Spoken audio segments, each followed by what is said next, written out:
Nama saya Ahmad Ramadan Majid, biasa dipanggil Ahmad. Tempat tanggal lahir Makassar 1 Oktober 2007. Hobi saya dengar musik. Moto saya jangan hanya bermimpi, wujudkan. Pengertian ideologi menurut Kamus Besar KBBI. Menurut Kamus Besar Bahasa Indonesia, ideologi adalah kumpulan konsep dari sistem yang dijadikan asas pendapat yang memberi arah dan tujuan untuk kelangsungan hidup.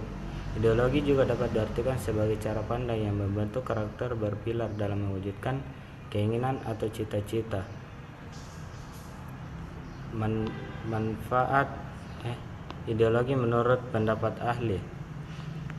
Menurut Patmo Wahjono, ideologi adalah kesatuan yang bulat dan utuh dari ide-ide dasar.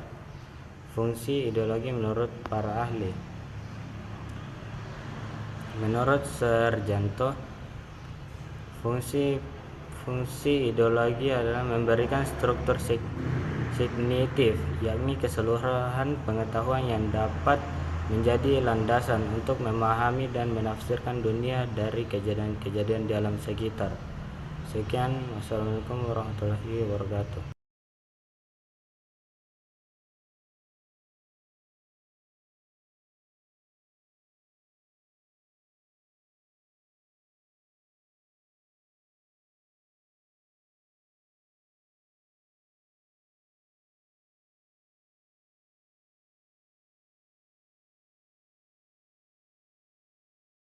Assalamualaikum warahmatullahi wabarakatuh dan selamat pagi. Perkenalkan, nama saya Devina Febrianti, biasa dipanggil Devina, dari kelas 11 Perhotelan 1. Di sini saya akan mempresentasikan hasil kanva saya sendiri yang berjudul Kedudukan Pancasila sebagai Ideologi Terbuka.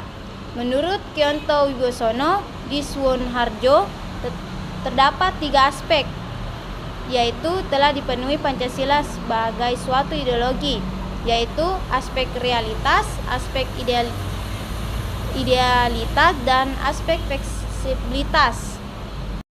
Pancasila sebagai ideologi terbuka mengandung nilai dasar, nilai instrumental, dan nilai praktis. Nilai dasar adalah nilai-nilai dari Pancasila yang tidak terbantahkan. Kemudian nilai instrumental adalah nilai norma sosial dan hukum yang transaksi dalam peraturan lembaga negara.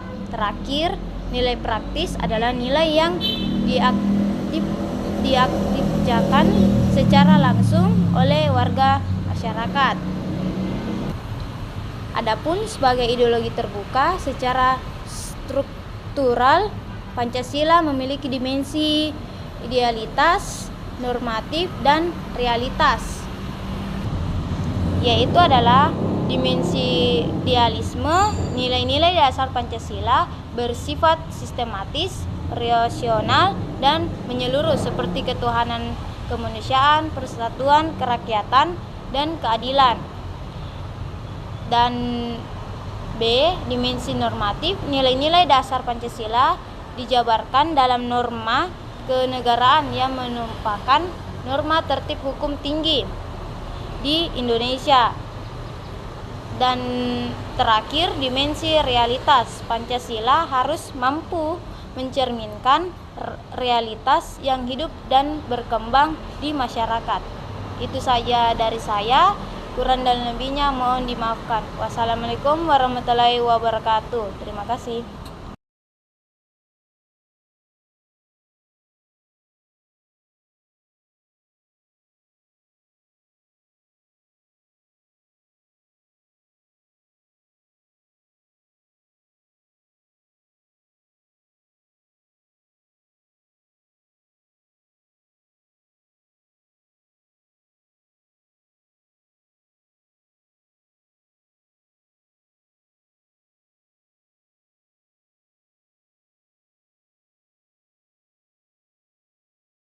Assalamualaikum warahmatullahi wabarakatuh. Perkenalkan, nama saya Elizabeth Andrani Angeltai dari kelas 11 Perhotelan 1.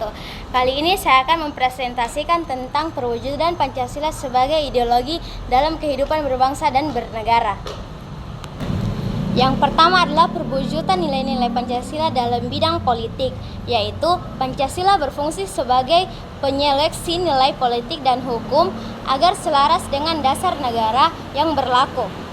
Salah satu wujud tanggung jawab warga negara dalam bidang politik adalah berpartisipasi dalam kegiatan politik. Yang kedua adalah perwujudan nilai-nilai Pancasila dalam bidang hukum, yaitu lembaga-lembaga hukum adalah lembaga-lembaga yang berwenang untuk menjalankan fungsi-fungsi hukum seperti penegakan hukum, peradilan hukum, pembinaan hukum, atau pengawasan hukum. Yang ketiga adalah perwujudan nilai-nilai Pancasila dalam bidang ekonomi. Perwujudan nilai-nilai Pancasila dalam bidang ekonomi dapat dilihat dengan sistem ekonomi Pancasila. Secara garis besar, sistem ekonomi Pancasila merupakan sistem ekonomi yang berdasarkan kekeluargaan dan disusun sebagai bentuk usaha bersama.